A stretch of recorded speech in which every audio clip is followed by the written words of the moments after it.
Hari ini kita belajar gereja di akhir zaman berdasarkan Kisah Rasul pasal 1 ayat 1 sampai yang kedua. Mari kita menyimak bersama Kisah Rasul pasal 1 ayat 1 sampai yang kedua. Demikian firman Tuhan. Hai Theophilus, dalam bukuku yang pertama aku menulis tentang segala sesuatu yang dikerjakan dan diajarkan Yesus sampai pada hari ia terangkat. Sebelum itu ia telah memberi perintahnya oleh Roh Kudus kepada rasul-rasul yang dipilihnya. Berbahagia setiap orang yang mendengarkan firman serta melakukannya. Saudara, gereja di tengah akhir zaman. Mengapa disebut gereja di tengah akhir zaman, saudara sekalian?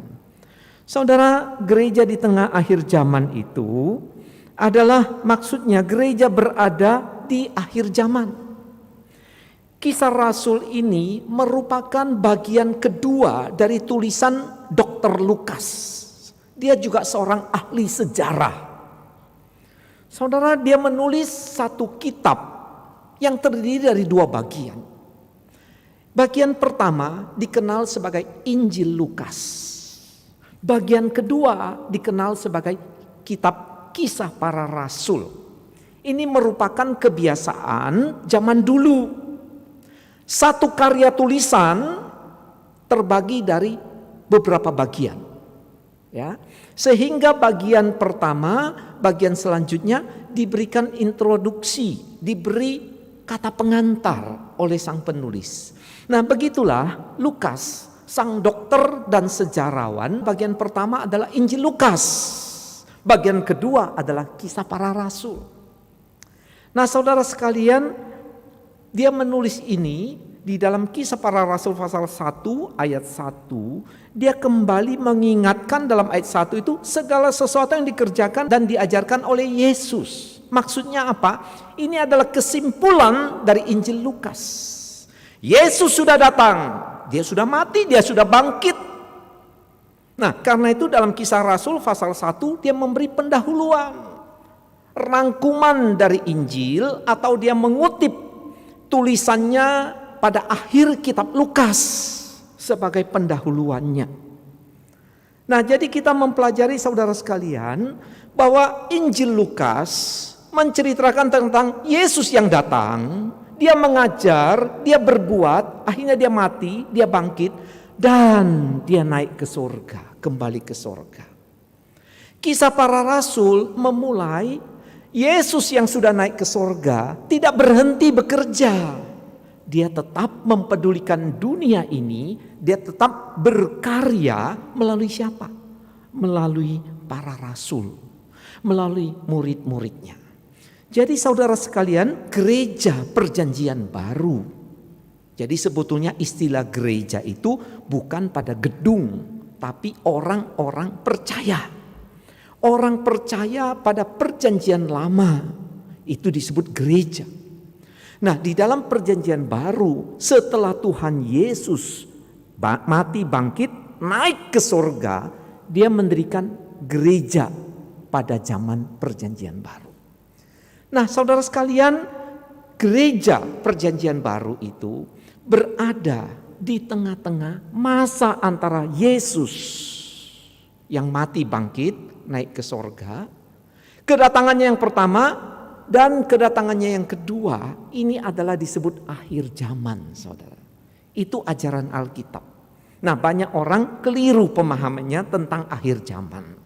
Dipikir akhir zaman itu adalah menjelang hari kiamat, menjelang berakhirnya dunia ini. Betul, tapi bukan arti sempit. Itu arti yang agak luas. Arti di dalam satu periode. Yesus datang menggenapi rencana Allah. Berarti ini adalah mulai akhir zaman. Sampai kapan? Sampai dia datang kedua kali. Nah, ini adalah satu periode disebut akhir zaman.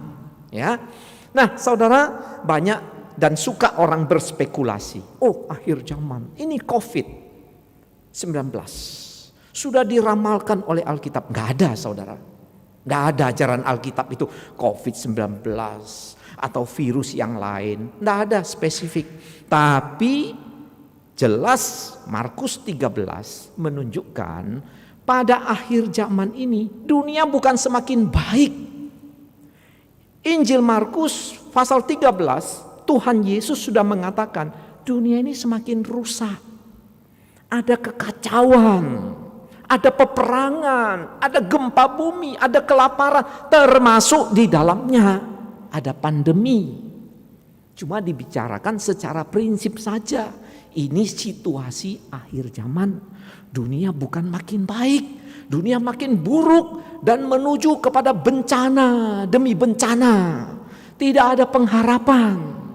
Karena ini sifat dari dosa, sifat dari kerusakan alam semesta. Tidak bisa tertahankan lagi. Karena itu siapa yang bisa menyelamatkan? Hanya Yesus. Hanya Yesus saja.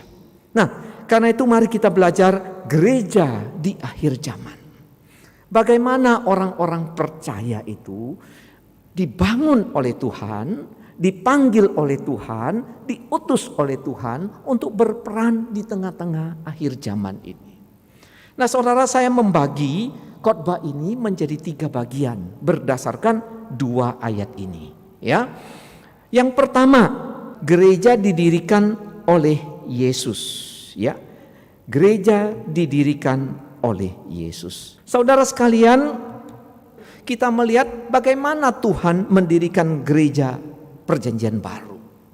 Saudara, dia mendirikan itu dasarnya itu kematian dan kebangkitannya. Itu dasar dari Perjanjian Baru, gereja Perjanjian Baru didirikan. Saudara, kalau kita memperhatikan ayat ini, ayat 1, aku menulis tentang segala sesuatu yang dikerjakan, diajarkan Yesus. Maksudnya apa? Pada volume pertama, Injil Lukas sudah menunjukkan Yesus yang datang sebagai juru selamat. Dia sudah mengajar dan akhirnya dia mati, dia bangkit.